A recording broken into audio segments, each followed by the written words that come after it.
Mendeklarasikan firman Tuhan. Boleh firman Tuhannya sama-sama mendeklarasikan pada hitungan yang ketiga. 2, 3. Aku percaya firman-Mu berkuasa. Aku percaya firman-Mu dapat mengubah seluruh hidupku. Aku percaya firman ini adalah Tuhan sendiri. Aku siap untuk menerimanya dan melakukannya. Dalam nama Yesus. Amin. Silakan duduk Bapak Ibu Saudara. Shalom. Shalom. Sebelum saya menyampaikan firman Tuhan, ada beberapa pengumuman yang harus saya sampaikan. Yang pertama tadi sudah ada di pengumumannya, yaitu tanggal 15. Di tempat ini tidak ada ibadah, ya. Kali lagi tanggal 15 Desember minggu ketiga di tempat ini tidak ada ibadah. Tetapi kita beribadah di Anyer, Bali, ya. Sekalian kita juga merayakan Natal di tanggal 14-nya, lalu tanggal 15 kita ibadah. Nah, untuk tanggal 22 minggu keempat kita kembali ibadah seperti biasa. Ada 2 kali ibadah, yang jam 8 dan yang jam 10.30, ya. Untuk tanggal 22 kita kembali ibadah seperti biasa. Nah, untuk tanggal 25 kita ada ibadah cuma 1 kali saja, yaitu jam 10. Tolong Bapak Ibu dicatat, terus kasih tahu kepada teman-teman kita yang mungkin hari ini nggak bisa hadir, ya, supaya dia nggak salah nanti pas tanggal 15 atau datang mau beribadah tempat ini. Jadi tanggal 25 kita ada ibadah yang jam 10 1 kali saja, ya. Dan juga untuk yang tanggal 29, ya, kita juga ada ibadah cuma 1 kali, yaitu jam 10, ya, karena kita tahu mungkin sudah banyak teman-teman yang sudah berlibur, ya. Jadi kita adakan ibadah yang tanggal 29 1 kali saja, yaitu jam 10 pagi, ya. Itu pengumumannya. Yuk kita sekarang masuk di dalam firman Tuhan, ya. Masih dalam serial Walking with God, berjalan bersama dengan Tuhan. Oke. Nah, ini judul khotbah pagi hari ini. Saya ingin kita bisa membacanya dengan suara yang keras bersama-sama, ya. 2, 3. Perkataan yang mensejahterakan, mengalirkan berkat melalui lidah. Sekali lagi, ya, dengan suara yang lebih keras lagi. 2, 3. Perkataan yang mensejahterakan, mengalirkan berkat melalui lidah. Jadi melalui lidah, ya. Bisa memperkatakan sesuatu yang bisa mensejahterakan, tetapi juga melalui lidah bisa memperkatakan sesuatu yang membuat orang terpuruk atau orang menjadi sakit, ya. Nah, kita pagi hari ini kita akan belajar bagaimana kita memperkatakan yang bisa mensejahterakan atau mengalirkan berkat buat kita, saudara-saudara, baik di keluarga maupun di gereja, ya. Karena lidah itu benar-benar memang bisa membuat berkat, tetapi juga bisa membuat kutuk bagi yang mendengarnya. Kita tahu bahwa ada 8 kekuatan, ya, untuk mendapatkan berkat Tuhan, ya. Ini harus kita hafalkan, ya. Tetapi bukan berhenti sampai dihafalkan, tapi kita harus melakukan. Yang tahu kehidupan kita pribadi atau kekurangan kita pribadi, ya Bapak Ibu Saudara sendiri, gitu, ya. Mana di dalam 8 kekuatan ini yang menjadi kelemahan kita, itu yang harus diperbaiki, ya. Kita sudah belajar tentang bekerja. Kalau memang pekerjaan kita belum sungguh-sungguh, perbaiki. Kalau itu yang menjadi hambatan untuk kita bisa mendapatkan berkat Tuhan secara maksimal, kita perbaiki. Nah, kita juga sudah diajar tentang mengelola dari hasil dari pekerjaan kita. Bagaimana kita bisa mengelola dengan baik. Kita belajar sekarang tentang berkata-kata ya. Ada juga mengucap syukur, berhikmat, mengandalkan Tuhan, investasi, dan belajar memberi ya, untuk memberi. Nah, ini sekali lagi bukan hanya untuk dihafalkan ya, tetapi juga untuk dikerjakan oleh setiap kita ya, supaya berkat Tuhan benar-benar maksimal dalam kehidupan kita. Begitu pentingnya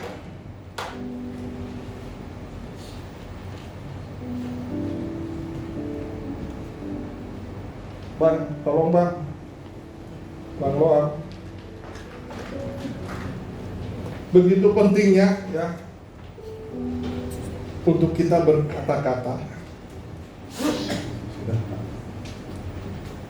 Oke. Begitu pentingnya kita untuk berkata-kata, jadi jangan sembarangan memperkatakan sesuatu yang tidak baik. Karena sesuai dengan tadi judul khotbahnya ya, perkataan kita itu bisa mensejahterakan, tapi juga bisa membuat orang sakit hati atau orang menjadi down ya di dalam kehidupannya ya. Nah, Bapak Ibu Saudara, setuju nggak bahwa perkataan sama dengan doa? Setuju? Siapa yang setuju bahwa perkataan adalah sama dengan doa? Tapi Pak, menggosip juga itu berkata-kata. Masa menggosip itu satu doa? Tapi Pak, berkata-kata yang sia-sia, yang kesana kemari, yang tidak ada juntrungannya, itu juga berkata-kata. Masa berkata-kata sama dengan doa? Yang dimaksud di sini perkataan sama dengan doa, yaitu yang tadi 8 kekuatan untuk memperoleh berkat. Kita harus berkata-kata untuk mensejahterakan orang. Kita berkata-kata untuk bisa memberkati orang. Yang tadinya sudah nggak semangat, yang putus asa, dengan kata-kata kita, maka orang itu akan timbul lagi semangat.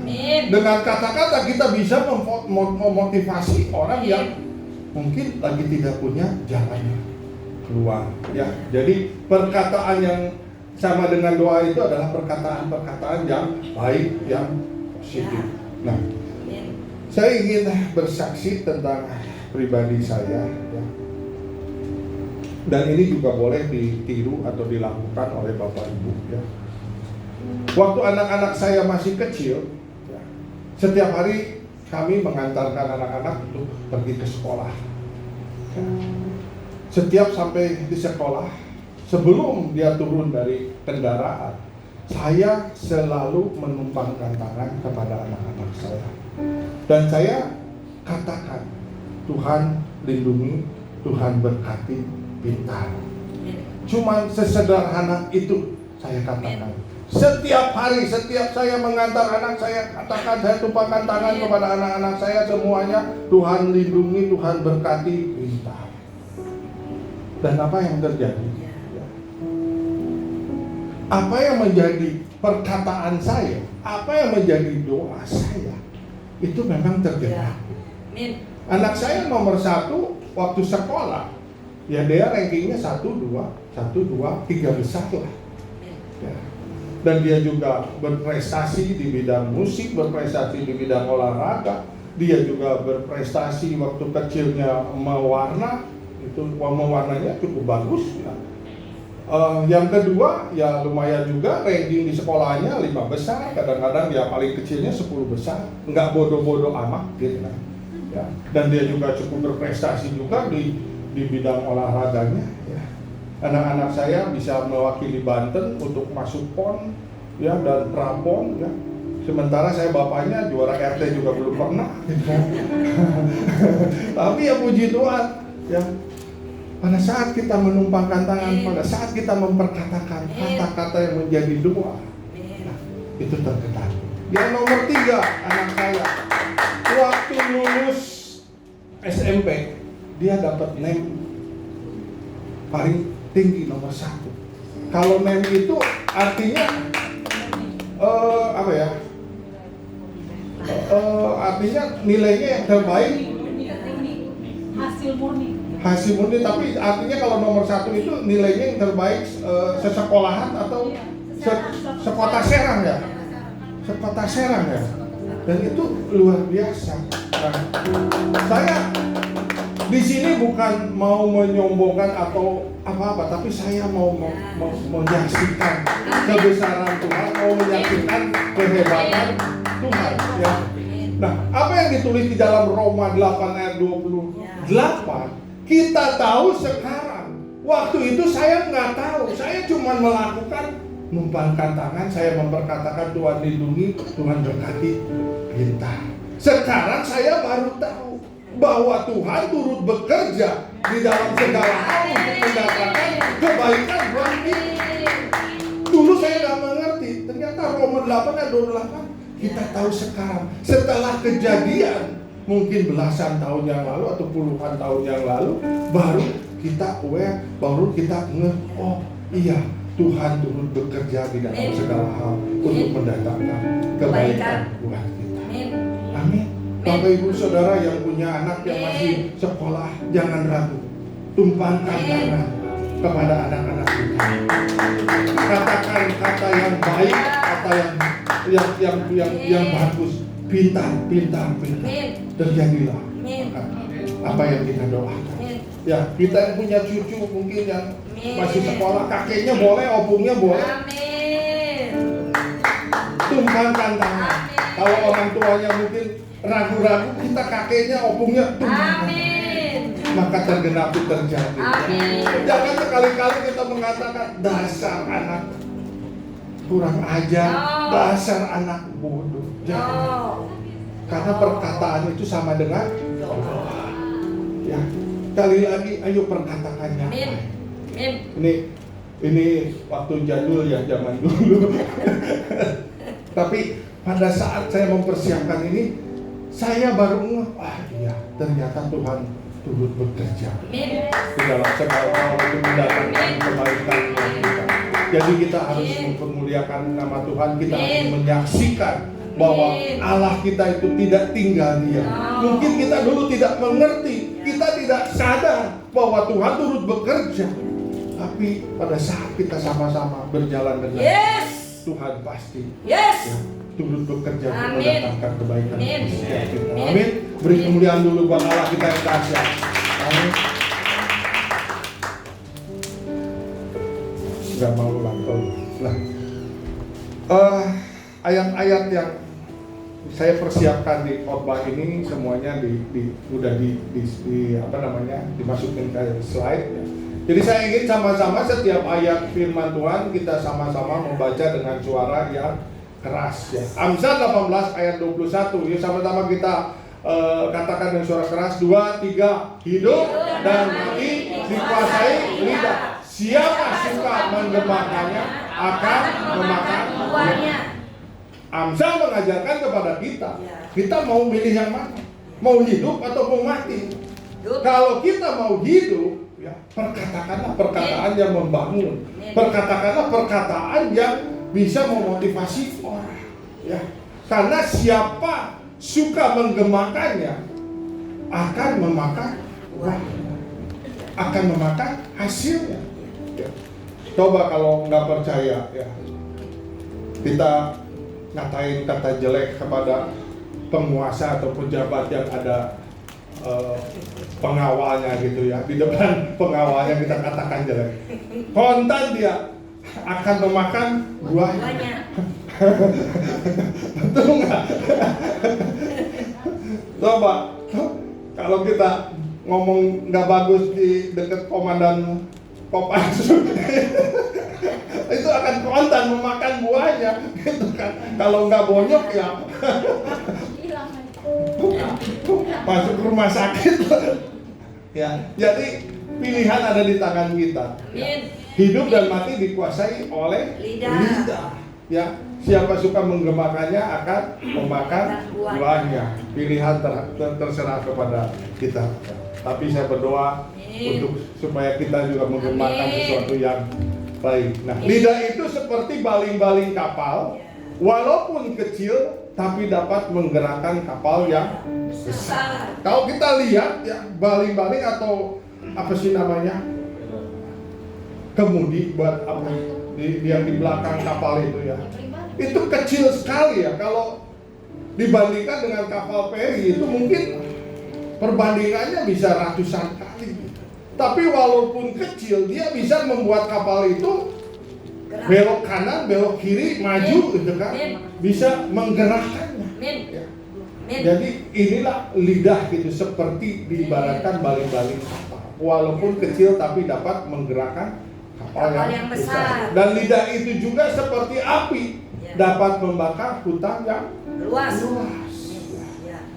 Mungkin kalau kita lihat berhektar-hektar hutan bisa terbakar gara-gara bukan cuma api tapi bara ya. Mungkin ada orang merokok lalu buang puntung rokoknya itu yang akan mengakibatkan kebakaran hutan yang sangat luas. Itu karena gara-gara bara api yang kecil. Nah, lidah itu seperti diibaratkan api yang kecil yang dapat membakar hutan yang luas. Ya. Kita baca lagi Yakobus 3 ayat 5. 2, 3. Demikian juga lidah, walaupun satu anggota kecil dari tubuh, namun dapat memegahkan perkara-perkara yang besar. Lihatlah betapapun kecilnya api, ia dapat membakar hutan yang besar. Dengan lidah yang kecil yang berfungsi untuk berkata-kata, kita bisa memegahkan perkara-perkara yang hebat.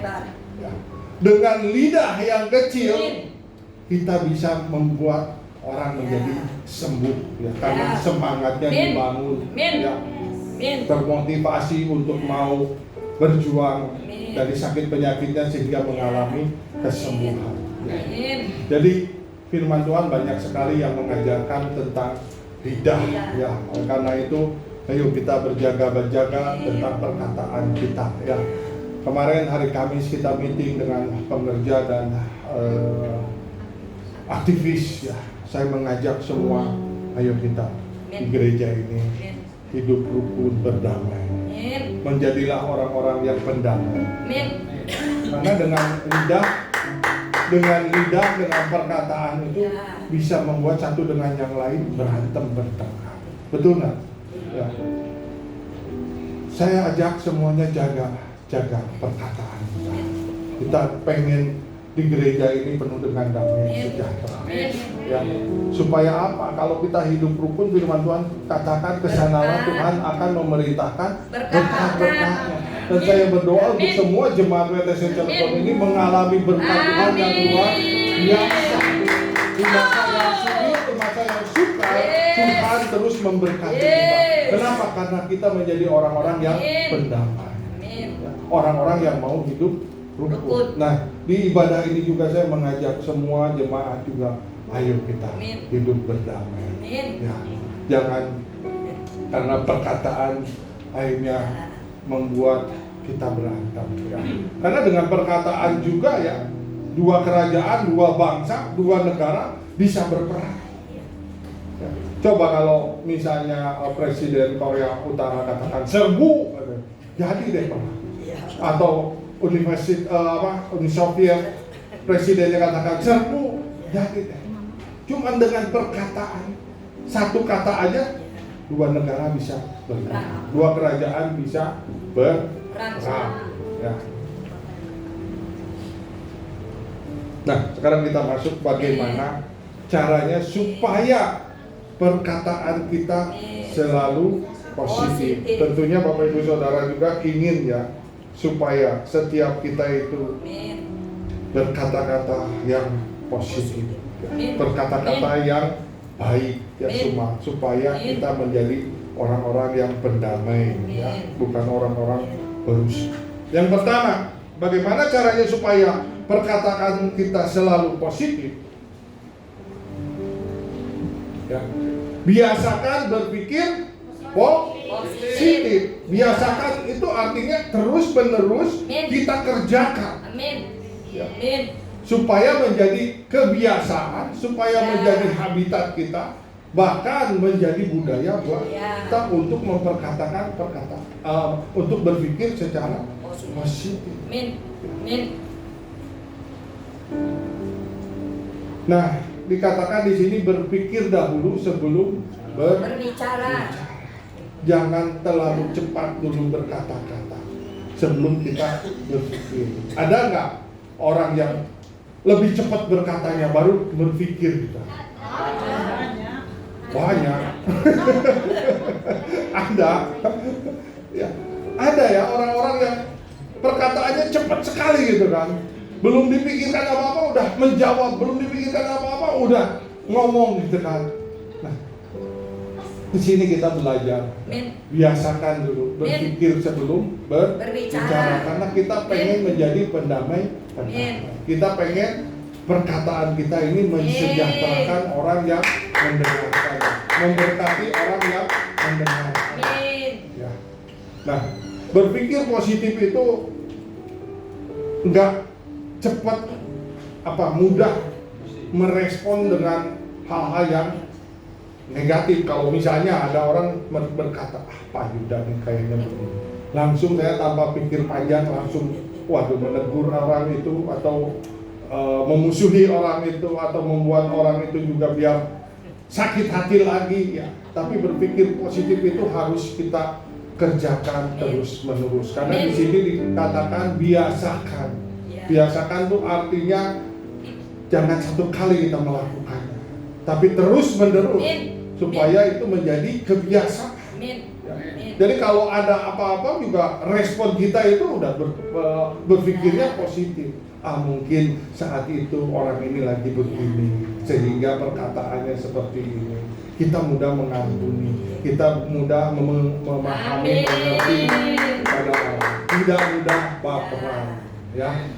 Karena ini sekali lagi kalau kita mau ya mendapatkan perkataan yang selalu positif ya berpikirnya harus positif.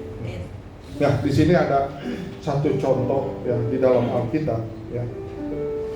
Kalau ini biar saya aja yang bacain ya ayatnya. Ini contoh di dalam 2 Samuel 16 ayat 5 sampai 10. Ini cerita tentang Raja Daud. Raja Daud terusir dari singgasananya, keluar dari istananya karena anaknya Absalom yang memberontak. Ya. Dan judul perikopnya adalah Simei mengutuk Daud. Ayat kelima dikatakan, ketika Raja Daud telah sampai ke bahu Hurim, keluarlah dari sana seorang dari kaum keluarga Saul, ia bernama Simei bin Gera. Sambil mendekati raja, ia terus-menerus mengutuk. Ya. Jadi Simei ini merasa sakit hati. Simei ini merasa kepahitan. Ya. Dia merasa bahwa dulu hidupnya enak, ya karena dia adalah keluarga dari Raja Saul. Pada saat kerajaannya terguling, maka dia menjadi orang biasa. Dan ini pada saat Raja Daud harus melarikan diri atau keluar dari istana, dia ketemu dengan Simei. Ya. Ayat 6, Daud dan semua pegawai Raja Daud dilemparinya dengan batu walaupun segenap tentara dan semua pahlawan berjalan di kiri. Saking orang jengkelnya, saking orang kesalnya, itu dia gak ngelihat lagi bahwa Daud ini adalah seorang raja yang walaupun saat itu sedang melarikan diri, tapi di kiri kanannya itu banyak pahlawan yang pintar berperang gitu ya. Dia gak mikir lagi, dia timpukin batu bahkan sambil mengutuk ya. Ayat ke-7, beginilah perkataan Simei pada waktu ia mengutuk, enyahlah engkau penumpah darah orang dursila. Raja dikatakan orang dursila. Kalau memang penumpah darah, betul, karena Daud ini orang yang suka berperang ya. Dan Daud ini statusnya benar-benar raja yang besar, raja yang hebat. Makanya dikatakan bahwa dia mengalahkan musuh berlaksa-laksa. Sementara Saul cuma mengalahkan musuh beribu-ribu. Tapi kita lihat respon dari seorang raja yang besar, seorang raja yang luar biasa yang diurapi oleh Tuhan. Apa responnya pada saat ada seseorang yang mengutuki dia? Ayat ke-8, Tuhan telah membalas kepadamu segala darah keluarga Saul yang engkau gantikan menjadi raja. Tuhan telah menyerahkan kedudukan raja kepada anakmu Absalom. sesungguhnya engkau sekarang dirundung malam karena engkau seorang penumpah darah. Dia dikutuk, dia dikata-katain ya, sebagai orang dursila, sebagai penumpah darah. Dia dikatakan bahwa engkau yang artinya sudah direbut kekuasaannya, sudah direbut kerajaannya oleh anaknya Absalom. Kalau saya berpikir merenungkan firman Tuhan ini, bukan karena Absalom hebat. Kalau saya lihat kenapa Daud sampai mau melarikan diri keluar dari singgasananya, karena dia seorang bapak. Dia tidak mau mungkin melawan anaknya, jadi dia mengalah. Lebih baik dia keluar. Saya percaya Daud yang punya pengalaman berperang luar biasa nggak akan kalah kalau berperang dengan Absalom saat itu ya. Dan memang kenyataannya pada saat berperang ya Absalom harus mati. Tetapi kita lihat bahwa ceritanya bahwa pada saat Absalom mati itu bukan sukacita yang diterima oleh Daud, tapi dukacita. Bahkan sampai pahlawannya mengatakan, keluar, jangan sampai berdukacita dan sampai kelihatan oleh tentara yang lain. Dia menang perang tapi kayak orang yang pulang dengan kekalahan. Karena Daud yang mengasihi Absalom, sehingga dia mengatakan jangan terlalu keras untuk melawan Absalom. Tapi ya ternyata memang Tuhan izinkan harus mati. Di ayat ke-9 kata, lalu berkatalah Abisai anak Zeruya kepada raja, mengapa anjing mati itu mengutuk tuanku raja? Izinkanlah aku menyeberang dan memegang kepala. Mudah nggak untuk Abisai memenggal Simei? Seorang pahlawan pasti dengan mudah. Dia tinggal menyeberang sungai, tebas saja. Apa kebisaannya Simei? Saya rasa waktu dia menjadi keluarga Saul, dia dulu cuma hidup enak-enak, foya-foya saja. Tidak pernah belajar melatih dirinya untuk berperang, tidak belajar melatih bela diri. Ya. Tetapi makanya yang dikatakan oleh Abisai ini benar-benar sangat mudah kalau dia mau melakukannya. Ya. Dikatakan, mengapa anjing mati itu mengutuk Tuanku raja? Izinkanlah aku menyeberang dan memegang kepalanya. Tapi apa sekarang nih? Ini respon daripada Raja Daud. Tetapi kata raja, apakah urusanku dengan kamu, hai anak-anak Zeruya? Biarlah ia mengutuk, sebab apabila Tuhan berfirman kepadanya, kutukilah Daud, siapakah yang akan bertanya, mengapa engkau berbuat demikian? Ini respon dari seorang raja yang besar. Amin. Daud paham benar apa yang terjadi dalam kehidupannya, semua seizin Tuhan. Semuanya karena Tuhan. Makanya dikatakan di sini, sebab apabila Tuhan berfirman kepadanya, kutukilah Daud. Jadi dia benar-benar berserah kepada Tuhan. Kalau benar-benar dia tinggal, kalau kita mungkin ya punya pengawal yang hebat-hebat, pahlawan-pahlawan yang luar biasa, udah habisin aja. Betul nggak Pak? Dia udah mengutukin kita gitu, yang kita merasa ego kita, aduh terhina gitu kan. Udah tinggal kita tunjuk aja, nah beresin, udah kelar deh hidupnya. Di sini ini, udah pasti udah hilang kepalanya gitu kan. Tapi yang luar biasa kita kita belajar dari seorang raja yang besar ya. Dia selalu berserah kepada Tuhan.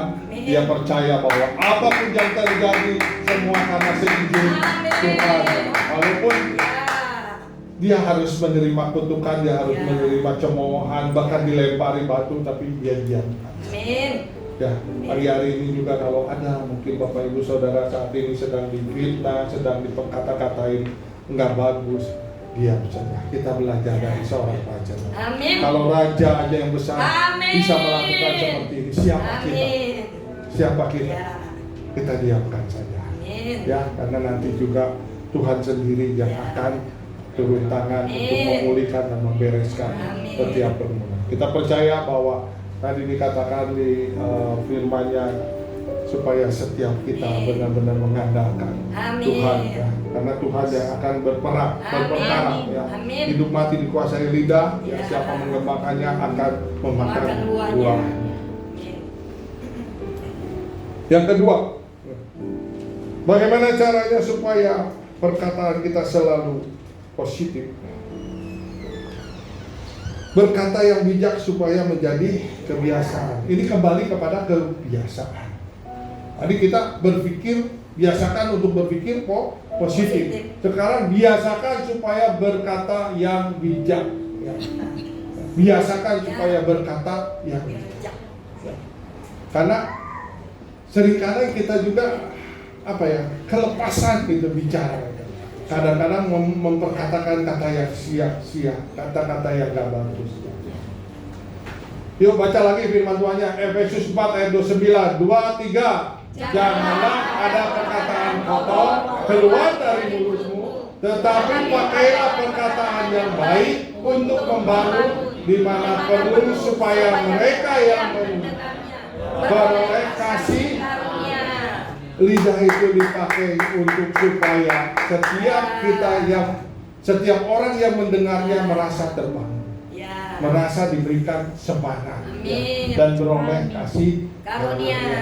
Biasakan untuk berkata-kata yang bijak. Jadi sebelum berbicara, berpikirlah terlebih dahulu. Jangan terlalu cepat berkata-kata. Biasakan. Kalau kita mau menjadi pendamai, kalau kita mau menjadi berkat buat orang-orang yang mendengarkan perkataan kita. Yang ketiga, kembali baca firman lagi biasanya. Tapi memang ini karena fondasi kita. Ini adalah dasar dari setiap kita. Kalau kita mau berkenan kepada Tuhan, dan kita mau berjalan bersama dengan Tuhan, ya ini baca firman.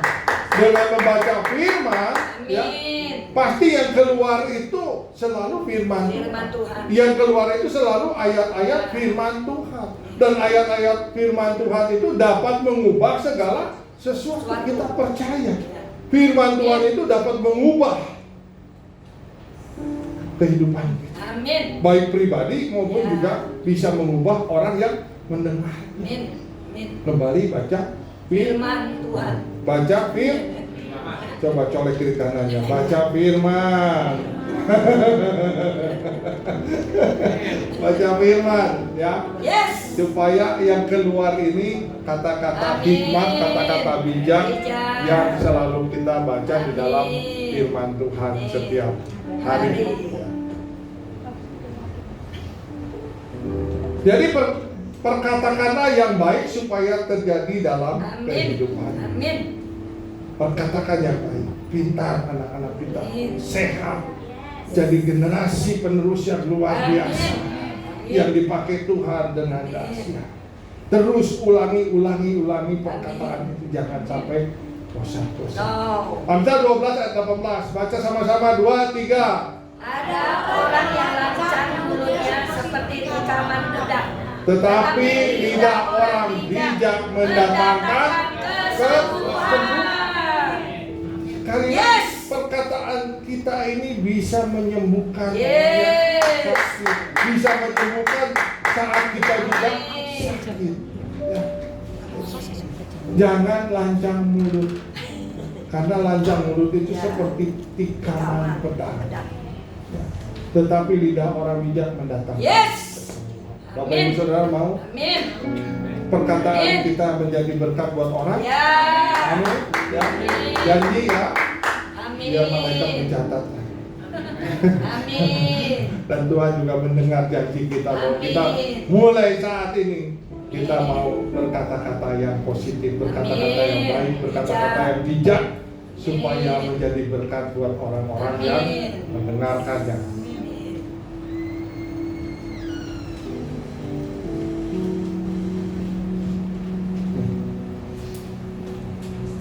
Loncat kayak gitu.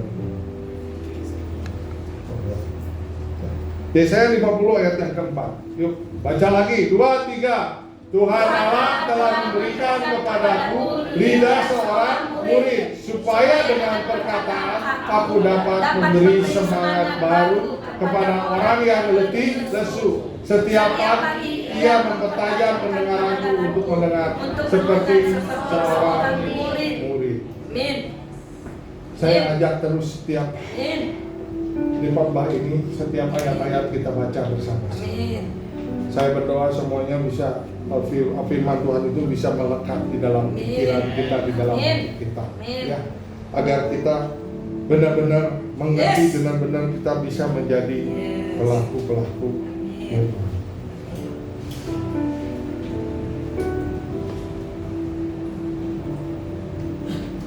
Berbicaralah, ini ada quote itu bagus juga. Berbicaralah dengan hikmat agar kata-katamu menjadi berkat. Ya, ini quote yang bagus juga ya. Jadi berhikmatlah untuk kita berkata-kata supaya kata-kata ini benar-benar menjadi Berkat. Amin. Ini ayat yang terakhir ya. Di dalam Matius 12 ayat 36 dan ayat yang ke-37. Kembali kita baca sama-sama. 2, 3. Tetapi aku berkata kepadamu, setiap kata sia-sia yang diucapkan orang harus dipertanggungjawabkannya pada hari penghakiman. Ayat 37. Karena menurut ucapanmu engkau akan dibenarkan, dan menurut ucapanmu pula engkau akan dihukum. Tetapi aku berkata kepadamu, setiap kata sia-sia yang diucapkan orang harus dipertanggungjawabkan. Jangan kita tidak mengerti bahwa kata sia-sia itu harus dipertanggungjawabkan pada akhirnya. Makanya kita harus benar-benar menjaga kata supaya kita tidak berkata yang sia-sia, yang harus dipertanggungjawabkan pada hari penghakiman. Kita percaya ada hari penghakiman. Ini harus dipertanggungjawabkan. Karena menurut ucapanmu engkau akan dibenarkan, dan menurut ucapanmu juga engkau akan dihukum. Sekali lagi, pilihan ada di tangan kita. Kita mau mati, mau hidup, pilihan di tangan kita. Kita tentunya memilih hidup ya. Oleh karena itu, yuk kita sama-sama berkata-kata. Amin. Saya undang pemusik, pemimpin pujian. Kita akan masuk di dalam perjamuan kudus ya. Perjamuan kudus ini hanya untuk setiap kita yang sudah dibaptis dan sudah di atas 12 tahun ya. Namun kalau ada yang belum dibaptis tapi sudah di atas 12 tahun, asal percaya boleh untuk mengambil perjamuan kudus.